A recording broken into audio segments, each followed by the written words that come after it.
La passion de Jésus demeure, quoi que nous en pensions, toujours de l'ordre du mystère, dans tous les sens du mot. Elle est un mystère au sens courant, car qui pourrait comprendre avec la force de sa seule raison que Dieu veut nous sauver ainsi, dans les affres de la douleur. Elle est un mystère au sens théologique du terme, car elle ne peut s'approcher que par la révélation de l'amour infini de Dieu.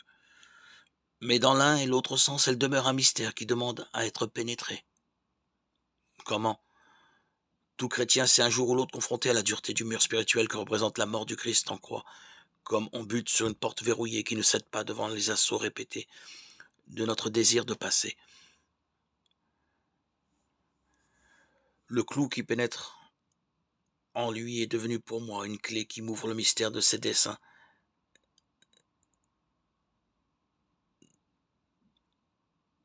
Seule la contemplation fidèle du Christ peut nous donner de traverser le mystère. C'est dans sa vie et dans sa mort qu'il nous faut trouver le dévoilement de la vérité.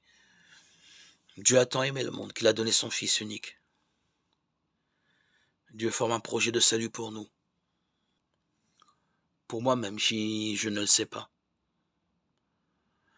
Le faire a transpercé son être et touché son cœur, afin qu'il n'ignore plus comment compatir à mes faiblesses. Là est le mystère de la passion du Christ. Là est le mystère de notre salut.